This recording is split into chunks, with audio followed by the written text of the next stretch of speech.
sacrifice now.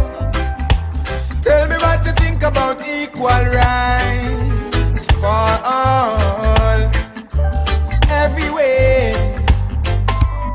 Say what you think, what you think, what you think, what you think about justice.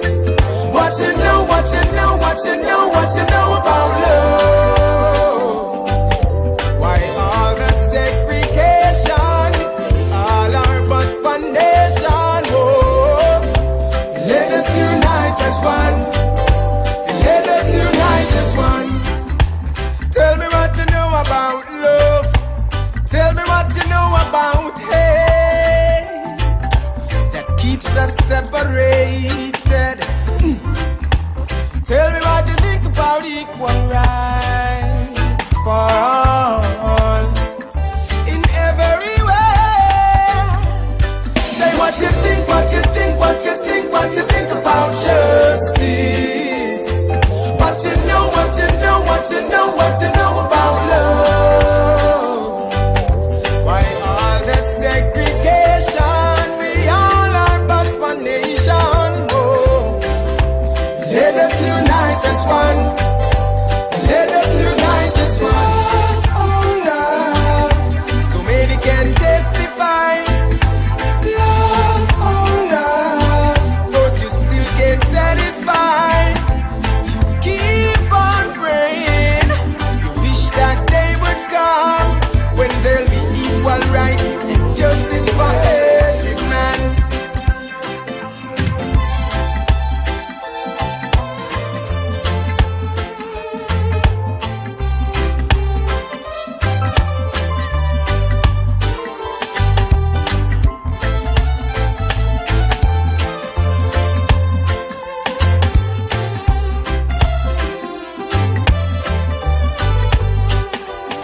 Say what you think, what you think, what you think, what you think about justice.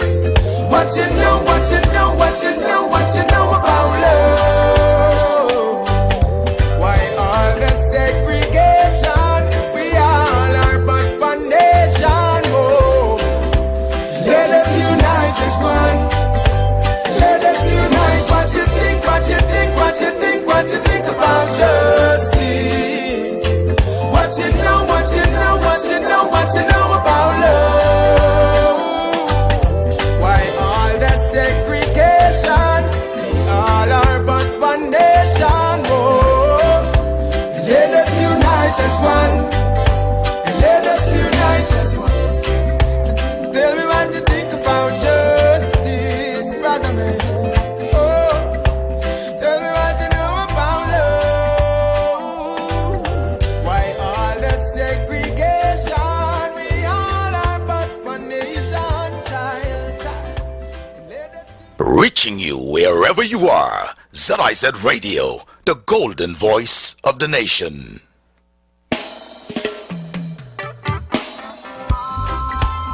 oh, yo, yo, yo, yo, yo. I'm wait.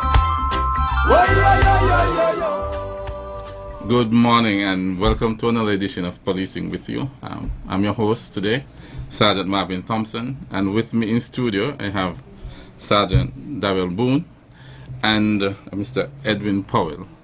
They're going to be my guests in the studio today, and we're going to have a short discussion, and if time permits, we'll allow you to have an input sometime closer to the end. So stay tuned and we will be right back.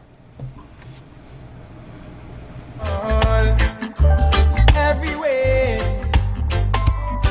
Say what you think, what you think, what you think, what you think. The biggest party in sport is back for 2023. yes. And the St. Kitts and Nevis Patriots will need your support at Warner Park. CPL will be bigger, better and louder than ever before. And this year, the Patriots are ready to bounce back and claim the title once again. The games are between the 23rd and 27th of August.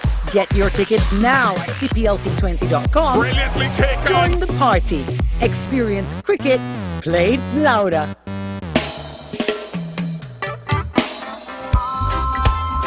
Oh, yo, yo, yo, yo, yo. I'm wait. Welcome back. So, Dr. Powell, I've been in a couple places and they're asking, who is this Dr. Powell? And exactly what is he doing here? So tell us a little about yourself and how you got involved with the Royal St. Christopher and Nevis Police Force. Well, let's start off from the granular level. From the granular level, yes. I'm a father, I'm a brother, and I'm a husband of 31 years, which is today is my wife and I celebrating our 31st wedding anniversary. So Today? Today. Congratulations. Today. Thank you for your sacrifice coming here. Right. No worries, man. I am a dual citizen of the Federation and the United States of America. I have been in academia for 17 years. I actually taught at Howard Medical School for a number of years, for 17 years. Okay. A former probation officer, a former administrative judge in Washington, D.C. Also an intelligence analyst as well as a national security professional here in the Caribbean. I've been here in the Caribbean working for the last 15 years. So you mean you're not just coming? I'm just now coming. As a matter of fact, I worked quite a bit in St. Lucia, St. Vincent's and the Grenadines, Cayman Islands, most all CARICOM islands, CARICOM nations. I've actually had some type of footprint there. Okay, so in terms of what's your involvement with the Royal St. Christopher and Nevis Police Force? Well, I was appointed by the Honorable Prime Minister to serve as the Special Advisor for National Security. And in that particular role, there's a number of responsibilities from security to pending storms to disaster relief in a number of areas. But at this particular time, my focus has been on security. Okay, and I've been here for 2 months now, and working with a great bunch of professionals. And I think we're making headway in terms of some of the milestones that we set and some of the performance indicators that we've actually put into place. Okay, so you said you're working with a great deal of persons, and when the commissioner was first installed, one of the pillars he mentioned was community policing and interagency cooperation, interdepartment cooperation for that matter.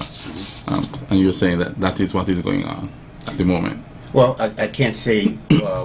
From your standpoint, you're having some cooperation or some collaboration. Right.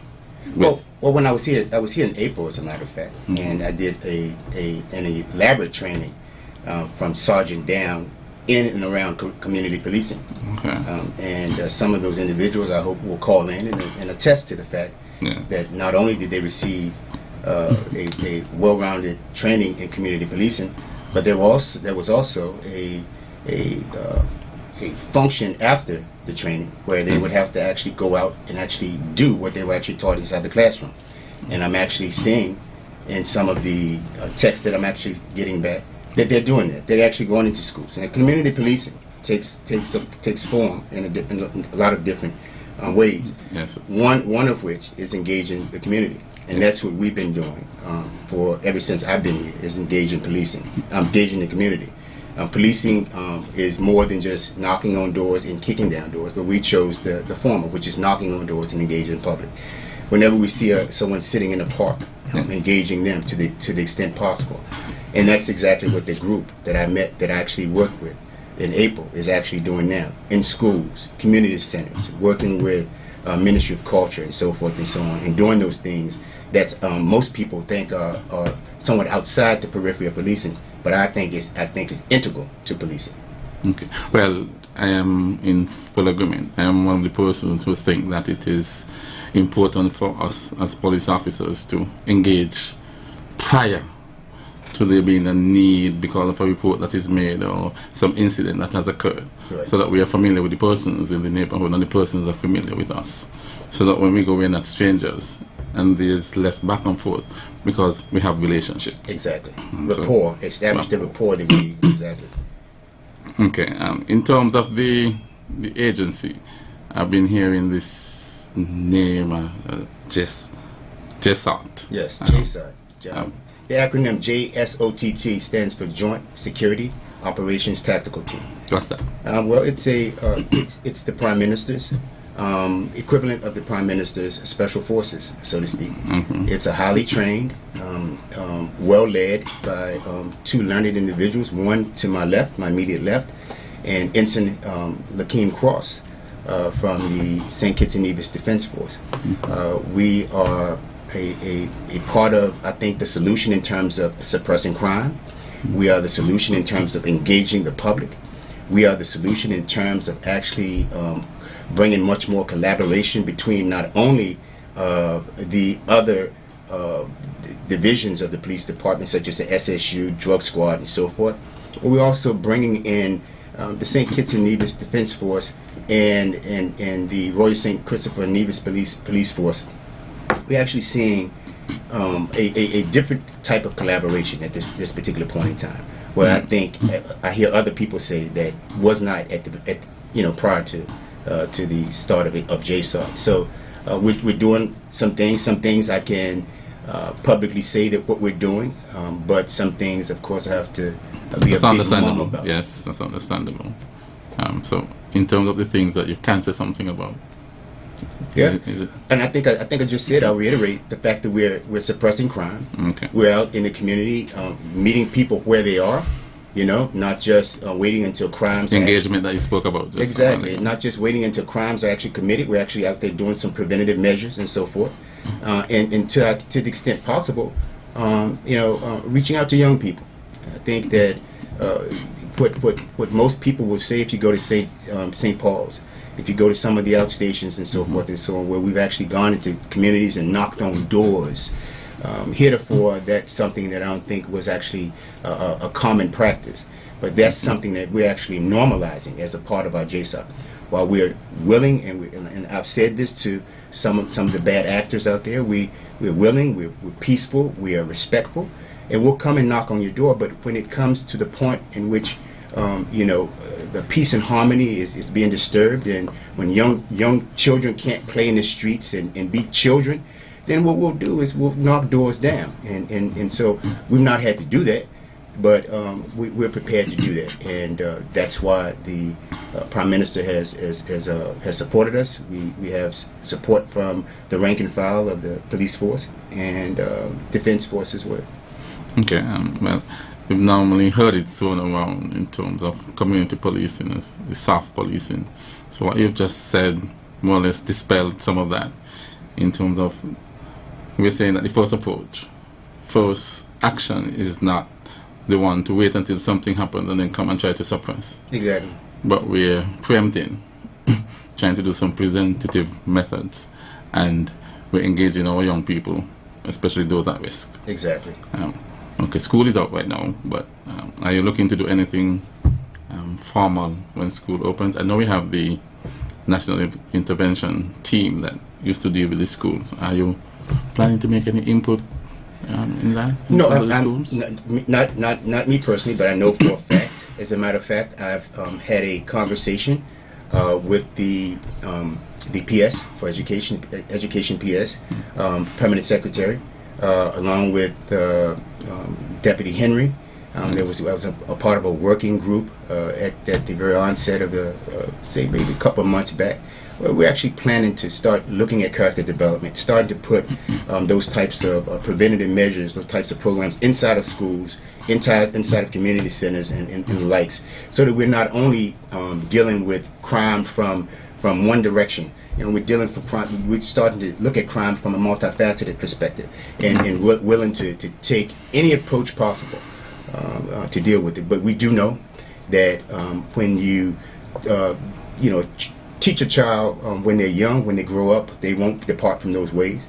Some will, but the majority of them won't. I know a lot of people will say, well, I did this, but I got disappointed. When some kids do fall through the crack. There's some who can be helped and some who can't be helped. But I will say that there's a concerted effort. There's a collaboration between not only the police department, and I think Deputy Henry could speak pretty much more intelligibly about that, along with the education permanent secretary. But there are different approaches that we're taking to actually deal with this scourge of crime. Okay, so you spoke of what you did prior, right? Academia. how do you see you using that to assist the police force? Yeah. Especially in areas of like the training. We are currently doing recruit training. How can you make a positive input, given your experiences? Well, my background is in forensic psychology, and so I've worked in forensic psychology in the court system. I've also worked in clinical psychology in hospitals. I've also worked in clinical psychology in psych hospitals, as well as in prisons, as well as with police departments. And I think that's a skill set that is broad. I've used it in St. Lucia, where I worked in national security there. And I think I may have mentioned to you earlier that I received the St. Lucia Medal of Gold honor for my work in national security there. I worked in the Cayman Islands. I've used that. I worked in Peru, in the jungles of Peru, dealing with Shining Path terrorist groups, as well as Tupac Amaru.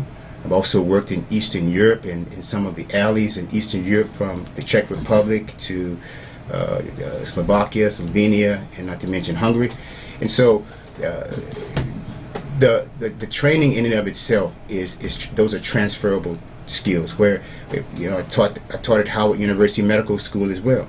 And so there's no difference between a curriculum, devising a curriculum for a medical student versus devising a curriculum for a police officer versus devising a curriculum for a school teacher or a social worker. And I think what we're doing here now is we're actually working outside the box. The Honorable Prime Minister, whom I told when I first got here, that I will always tell him the truth. As he's the captain of the ship. He decides which direction to steer the ship. It's my job as his advisor to give him my opinion. At the end of the day, his opinion and what he says goes, and I'm not going to go against. It's just my job to advise, and that's what an advisor does.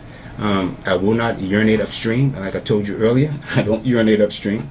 I tell people in private how I feel, and the Honorable Prime Minister will tell you that I'm not a go along, get along person. The commissioner would tell you that too. But I will tell you this. This administration, along with the current police department, the administration at the police department, are working to actually solve some of the problems that we're actually dealing with. And I think we've made, even from the community policing perspective, it was James Sutton who actually brought me here to actually start working on community policing, because he thought it was an important piece. I think you mentioned something about organizations and so forth and so on. Yes. I think that's where Deputy Henry comes in, where he's bringing in different parts of government coming together. Putting if each department within government would drop $1 on the table. If everyone does a little, no one person would have to do a lot. Yes, you feel me? And so I see that's actually taking place, and so while I'm concentrating on the security side of it and dealing with JSOD and so forth, I wish that I could be all things to all people and work everywhere. Yeah, that's but you just need not. a focus. That's just not feasible. But I've dropped names of persons that you could actually holler at and to actually at some point in time to get more clarity. Okay. I think that's a good point to take a break. So we'll take a break and we'll be right back.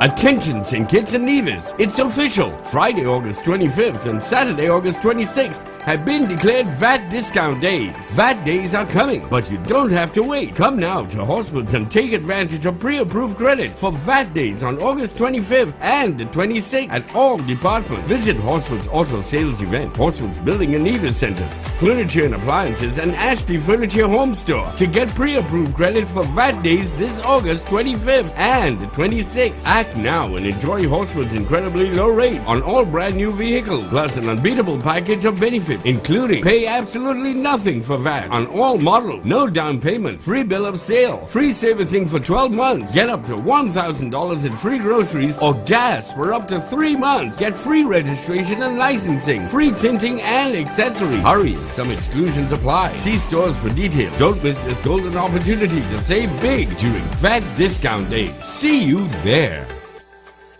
The future is unknown. Protect your life, your family, and your valuables from unforeseen circumstances. Let National Caribbean Insurance give you the peace of mind that you so deserve. At NCI, we offer a suite of affordable insurance plans that can be tailored to ease your financial burden. We aim to deliver exceptional products to satisfy all your insurance needs. Whether life, health, motor, or property insurance, NCI has the right solution for you. Our friendly and knowledgeable sales professionals are ready and able to assist you. Let National Caribbean Insurance Company Limited help you to prepare for the unexpected. We serve, we protect, we satisfy. That's NCI. Get more this summer with Digicel. Now is your chance to win 30 phones in 30 days. Yes, you heard right. Winning is easy. Switch to the Digicel network. Activate the 3-day Prime bundle or higher. Pay your bill in full or sign up for Digicel Plus Internet. It's time to get more with Digicel. One winner every day for 30 days. Visit a retail store today. Promotion ends July 30th. Digicel. Better together this summer.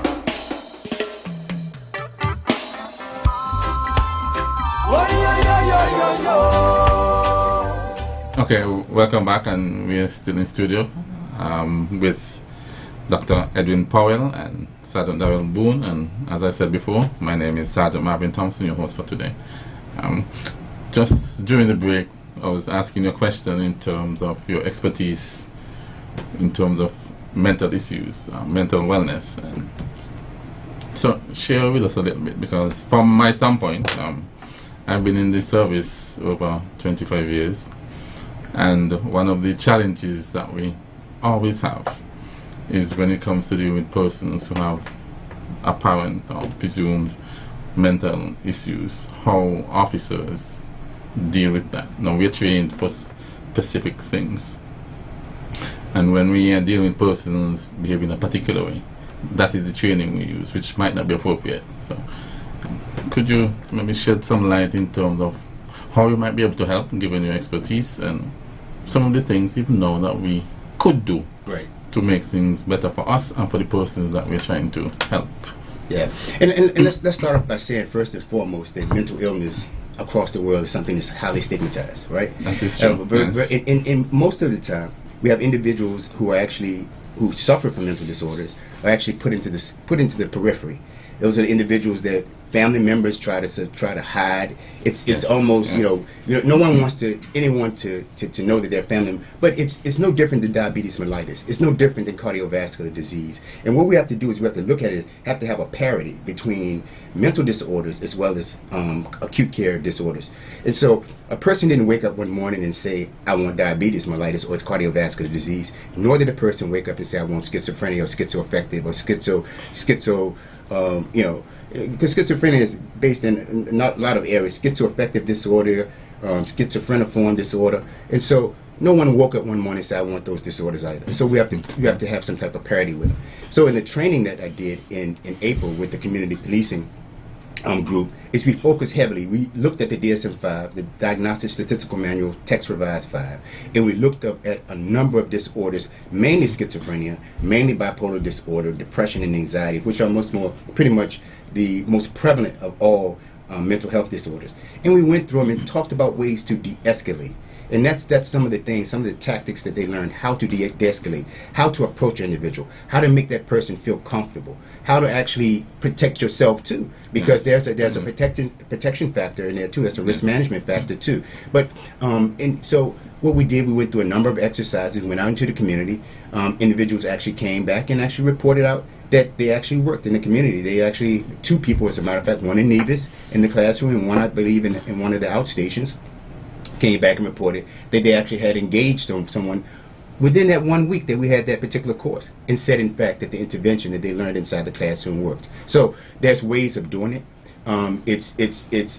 Individuals believe that a person who has a mental health disorder somehow don't have consciousness. They have consciousness. They can hear you, but they have something inside their brain that's whether it's whatever disease or condition it is, it's something inside their brain that's actually controlling them. You feel me? So they can hear you. It's that same person that the mother has been nourishing and nurturing for years. It's just that they have a disorder, and we have to, as a community, and most importantly as police officers, have to be able to engage them, but at the same time give them the level of respect and dignity that they so deserve. So how, given what you just said and the training that you did, how beneficial do you think that would be in terms of having the force-wide personnel being exposed as early as from the recruit training basis? Do you think that is something that would be beneficial? Well, I feel that it would be, but in your expert opinion, do you think that is something that would be beneficial given the current environment? I concur. I think that it should start off in the training school, because what you put in, that's what you get out. What you put into the training school curriculum, that's what you get out of the training school curriculum. No different than the human rights. There's a human rights component to policing as well. While police officers, we need to protect ourselves, but at the same time, we also have to protect the rights of other people, because we are the custodian of the Constitution. Yes. So I think that it's important to incorporate human rights as well as mental health disorders, how to engage individuals, de-escalation, and not to mention rules of engagement. All of those things are important at the very onset of training school, so that we can get out when they come out, they don't have to learn by watching or by doing. They've already inculcated. It's already been inculcated in them. So let's. I think you being a part of the training school, Sergeant Boone being a part of the training school, all that needs to be, I think, incorporated at the onset. Okay, and I agree. And so you're making even public requests, almost a plea, in terms of you bringing your expertise and assisting in that regard at the training school, amongst other things. Yeah. Well, you don't have to worry, because I've already asked. I personally asked. I've asked Boone. I wanted to come in and do something in and around human rights. I'd love to come in and do something in and around, because my duties are vast. I couldn't come in and do a week's, but I can come in and I'd be happy to do a seminar. I think that's important. We'll be there a while, so. Yeah. We welcome that input for sure. Question though, well, I'm from the country. I know our cultural propensities. When we have persons who are not from the local and who are here making an input, we generally have some resistance. To understand. You're coming to tell us. What are you coming to tell us? You don't live here. Right. So, how has your experience been since you have been here? Has it been mostly positive, or there have been some challenges from maybe some naysayers who might say, you're here, government is paying you, but nothing is doing? So how would you respond to persons? I would say this: no one can ever say that I've ever engaged them trying to tell them anything.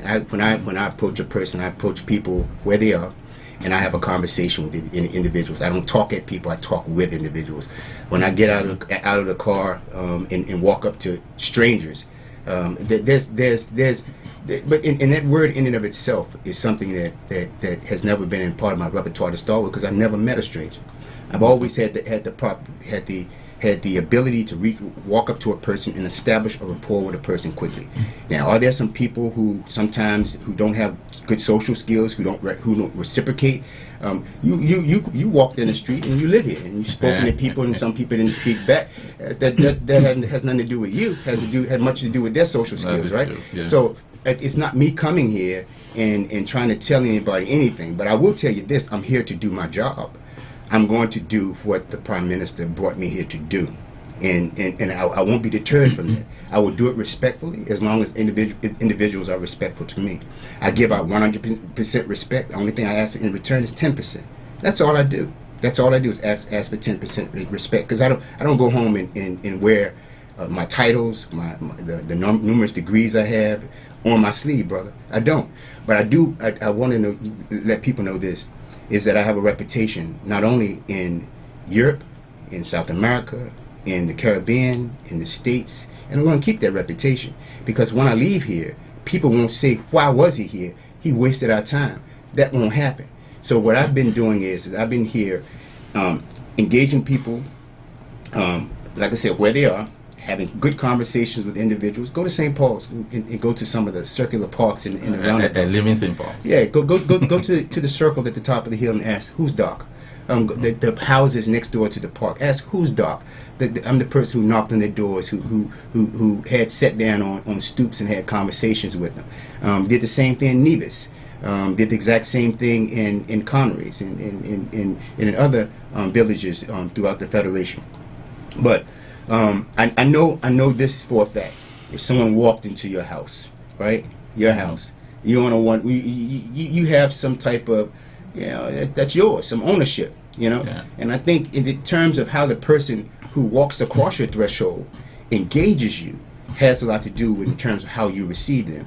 And I think I've been received well because of the manner in which I've actually gone across a person's threshold and actually, how I actually presented myself to other folk. Now, some few have been not so responsive, but we win some, we lose some, brother. And I'm not here to say that we're going to have a zero crime from here to Christmas. That everybody's going to become evangelicals and we're not going to have that's not going to happen. That's not realistic, right? Not at all. But what I am trying to do is I'm trying to say to the individuals that there's a different administration. I received some buy-in from this administration, and I received some buy-in from the commissioner in terms of what they want to do, what they want to achieve, and what they want to achieve. I think I can align with, and that's the reason why I accepted the job, and so by accepting the job, I think that over time we're going to see some change. We're going to see the manner in which you engage people, even some of the individuals, some individuals who are bad, who've been bad actors in the past. The way that we engage them on the streets, talk to them. Go to some of those hotspot areas and say, "Who's Doc? Who's Dr. Powell?" And let them explain to you who I am. Okay. So let your reputation and what in your work speak for itself. Let it speak for yourself. Can't ask for more than that, actually. No, bro. So in terms of all that you have said so far, what's the end game? What is it that you're looking for in terms of the mandate given to you by the Prime Minister? What are you hoping to see in the near future? I would say 4 words: relative peace in the Federation. Relative peace in the Federation. I'm not going to say 100% peace, zero this, zero that. We know that wherever you go, man has fallacies, right? Yeah. Yeah. Whether it's going to be domestic disputes, whether it's going to be robberies, whether it's small arm robberies, whether it's going to be violent crimes, we have our own fallacies. And so what we're trying to do is we're trying to bring some peace and tranquility within the Federation. We're trying to have people look within themselves, do some introspection. Yeah. Do some introspection and say to yourself, how can we as people, as black people in the diaspora, how can we govern ourselves while we have most people from European nations, right, who are in control of the means of production. You know what I'm saying? The bourgeoisie, so to speak. Mr. Max. And here we are, the proletariat at the very bottom. But we put ourselves in that predicament, right? And so what we need to do is we need to break that mold, and start respecting each other. Now I will say this: I have been more receptive, going back to your previous question, more accepted in the community than I have within rank and file. That I don't care about. But I will say this too, and I want to say this on open air. Had I been European, I would have been much more acceptable. But that's who we are as people. But that's the emasculation of slavery. That's how slavery has emasculated us as a people. You see what I'm saying? That we much rather project on our own than really project at the problem in and of itself. So yes, I think we need to be much more kinder to each other. We need, and I'm not saying that just to me, but I'm talking about amongst the federation, in general, in the federation, and so forth, and learn how to deal with conflicts without use of guns and weapons, use of voice, use of just ideas versus use of violence, and that's my end game. If I could do anything in a group, that's what I'd like to do. As a psychologist, I've met with individuals individually as well as in group to deal with problems in terms of conflict resolution and so forth and so on. And if I can help some of our bad actors learn how to talk versus shoot, talk versus stab, then I think I've done my job. And I think we would be grateful. We'll take a couple calls and then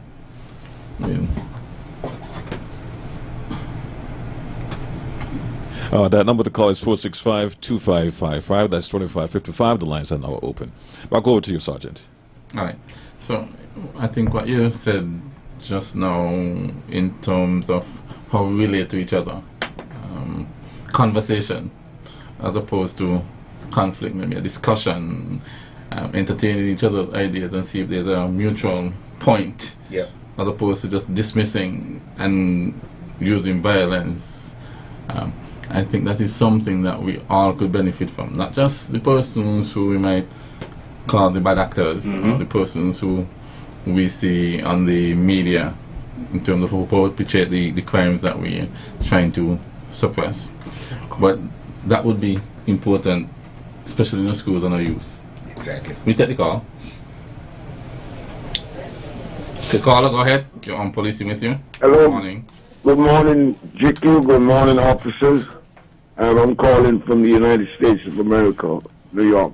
Yes, sir. I was just listening to the conversation, and I know all over, excluding America, is a lot of mental problems between law enforcement and the citizens. And I very appreciated what the inspector was saying about what they're trying to do in the Federation to teach the police them how to deal with people with mental issues. Because right here in New York, a lot of people will call for their family member having a problem, and then it turns out that the police kill one of them. So I'm very impressed with the inspector addressing that situation in the Federation, and as a citizen, I'm very impressed about the information that he's giving out, because that's very important. And thank you for taking my call. This is Sonny Boy saying goodbye. Thank you for calling. We always appreciate your input. So, yes, and in terms of what the caller was saying, a lot of times we get stuck in some areas of training, and we almost become stagnant, and we find ourselves sometimes in a quandary. But training should be dynamic. Circumstances and situations are always changing. Things become available which before time might not have been as accessible for us. Right. We have persons who are employed to do a specific task. They also come with additional expertise, and sometimes we don't tap into that. Right. And we lose the benefit. But if we're able to, let's say in your case, benefit from some of your expertise, while your focus might be security, if we are able to benefit from some of the psychological in terms of us learning how to better deal with persons in the community who have mental issues, we provide a better product. You're right. And some of the issues and pushback we get from persons in terms of how we deal with them, those disappear. Right. Because now we have a more personable face. Yeah. We are more servants, as we are, and not necessarily just enforcers showing up when there's an issue. Yeah. And you know what? You just picked on a word, and I hate to seem a bit tangential here, but you used the word training, and I think training should be always continuous, just continuous, and that's exactly what we're doing. Like, for example, I've asked Darrell to come up with a training module that will have JSOT, but also the tactical teams, but also the police stations, the police officers in the outstation, to be constantly trained over and over and over again. You know what I'm saying? Now, you can't be in training every week, but at least every couple of months or so, you have some type of training. That the training school, that you either at the range, improving accuracy. You're at the range doing tactical training and so forth and so on. You're at the range doing, kidnapping and also negotiations and so forth, and so hostage negotiation. But training is critical. It's critical, especially for a police department that is still really dealing with some of the policies of the 1960s. You see what I'm saying? And but police departments across the world sometimes get quagmired with just old policies. This is how we used to do it. This is we're accustomed to doing it versus doing it the right way and modernizing the force. And so that's one of the things too that the commissioner is trying to do, is to modernize the force. He's a manager, and what we do is from time to time is we always look whenever as a father, when things go wrong in your house, they're going to look to the father, the head of household, as being the problem, right? Yeah. It's no different with James Sutton. Because anything goes wrong in the police department, they're going to blame him. Anything goes wrong in the Federation, they're going to blame Dr. Terrence Drew. Prime Minister, he's in charge. He's in charge. So what we have to do is we have to, be well-founded in terms of how we place blame on individuals, and come to the problem, come to the table with solutions. Form interest groups. Now this is what I say. People say, well, how I get my voice heard? Form an interest group and say, look, this is how I want to engage this. Look, Commissioner, 10 of us have formed an interest group. I'd like to have a meeting with you once a month about certain issues here, certain issues there.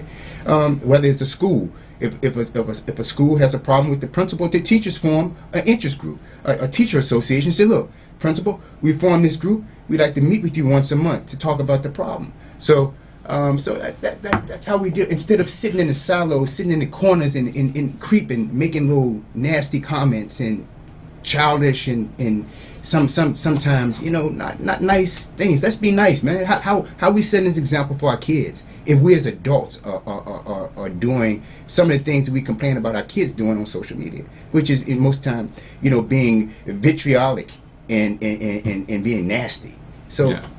That's just my 2 cents in there, and I hate to have been a bit tangential here, bro, but I had to. No, I'll take that. I had to bring that one. I'll take that because if we set the proper example, then we have our children patterning what we're doing. Yeah. Then we don't have as much of the worries that we have in terms of the path they take, because we have cleared the way. True that.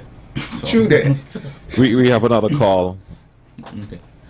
Good morning. Caller, go ahead. Good morning. Good morning. Good morning. Morning. How are you, everybody? Good morning to you, GQ, and the police officers of the higher rank and file, and the gentleman who's making such a wonderful presentation. However, let me express my heartfelt thanks to the Commissioner of Police and the Prime Minister.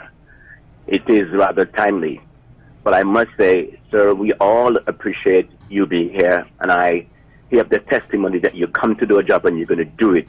I like that. You announce it very well, and we all should understand that. We all are happy that you are here. We need help, and the Commissioner of Police and the Prime Minister see and understand who are the people, those who he believes he have the confidence in, the know-how and experience to help us, and you are here. We welcome you. Let me first say that there are some very good police officers in force. Very good police officers. And you emphasize about a few things that is so timely. But of course, we need to always have training and training and training. And it should start in the school, the training school. As of parenting must start in the house. However, you emphasize about that, and it is so true. Personally speaking, I believe there should be more police community visits, so people in the community and beyond have the confidence in the police officers. That when something is done, it must be confidential. Hey, this is what you see and said, and no one else who does not have any right to know should know. We believe that there is some confidentiality we need to see and understanding some police officers. There are some good police officers, sir. They are. And they know that because I emphasize this a whole lot. But when the confidence are broken down, for example, if something happened to me and a police officer and I report the matter, it will be taken to a tribunal and elsewhere. But for so long, how long now, that matter cannot be taken off? makes us all have no confidence in the police. And this should not be. So I do appreciate you being here, and I'm happy that you are here. I believe in all the things you said, and I do know it speaks of reputation. I believe you do have a reputation, which of course should not be tarnished if you're here. You come to do a job, and I believe you're going to do whatever you believe that needs to be done, that you see and really understood needs to be done. So I thank you very much for listening, and the police officers in the studio and GQ. Have a good day. Goodbye. Thank you, Paul. Thank you very much. Thank you, Paul. Okay, I think we'll just take this time and do the wrap up. We start with you, Doc. Anything you want to leave us with in terms of the whole conversation? What you would like to see in terms of cooperation from the public, and the rank and file, or the agencies who may have to interact with in terms of the job that needs to be done for us, because it's a benefit to the Federation. It's not for you. It's not for the Prime Minister. It's not for the police. It's for the Federation of St. Christopher and Nevis. Exactly. So. I agree wholeheartedly. But I want to thank you, number one, for inviting me. I want to thank the Prime Minister and the Commissioner, as well as the Commander, Anthony Comrie, from the St. Kitts and Nevis Defense Force, for the confidence that they repose in me. I know that this is an uphill battle when we're dealing with, the scourge of violence and just in some cases pathology in the community. I just ask the community to let's stay together. I asked the police department to stay steadfast. And let's not let this situation divide us. This is why we took the oath as police officers, to uphold the Constitution, and also to stay linked together and respect rank and file. I ask that we stay together, give this administration time, give the government time to do what it needs to do, and be heard. Let your voices be heard, not in silos, not in corners, but come out and have conversation. I also would like to appeal to the community to please, if you see something that's going on in the community that's not right, please. We cannot do this job alone. We cannot do this job in the South. We need the community support to come out. We've had a number of robberies and so forth and so on. If you see a robbery that's in progress, please, by picking the phone up and actually calling 911 and alerting us, will increase the response time. Please be attentive, be cooperative with the police department, and let's work together. Let's work together as a team. And I guarantee you, by next year this time, I think let's come back next year this time and let's see how far we've come. The progress. Yeah. Come work with that. Boom. Anything you want to say before we leave? Yes, I've just been here really taking it in, really enjoying the conversation. What I can say, Thompson, is that for the past 5 courses at the training school, you and I would have been working together. And we would have made a number of recommendations as to things that we would like to see, hopefully to improve the effectiveness and efficiency of the police force. And from my perspective at this juncture, I can say that I'm seeing those things now being put into effect. And so I believe that is the positive. Because things we have been asking for quite some time, we are now seeing those things coming into fruition. And so I believe that is a good footing. I believe the trajectory is a good one. And I think it's time for us to really step up to the plate and don't just say things but ensure that it's done, because we have to be committed to the task and following through. And I'm very grateful that the doc has the perspective that he does, because he's a doer. And I can say that from my observation, he's committed to what he's doing. And so he has my full support, and I believe that as organizations and even as a country on a whole, we should support someone who is definitely willing to give up their time, knowledge and expertise to assist in this regard. I believe if we continue on that path, it will lead to good success. And that's it for me. Okay, and good success is what we're looking for. We're looking for a different trajectory, that of our youth and that of those who might be the current actors in terms of the society. And we're looking for that calm, that peace that we all want as citizens of St. Kitts and Nevis. But it is the police and defense force primary job in terms of security. Security is all of our jobs. So whether you're police or not, if you're a citizen a visitor, you have a personal responsibility in terms of cooperating and doing your part while we do ours. And if we work together, I think those things that we're looking for, that they're looking for, that we would have that. So Doc, thanks again for agreeing to come on the show. Thanks for accepting the job in terms of what we were doing. And we're looking forward to see the fruits of the labor. Thank all of you listeners for tuning in to Policing With You. Thank you callers for those who are calling. And we'll see you again next week, God's willing, on another edition. Thanks again, and stay tuned next week. God bless.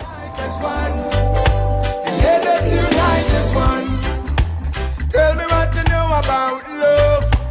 Tell me what you know about hate that keeps us separated.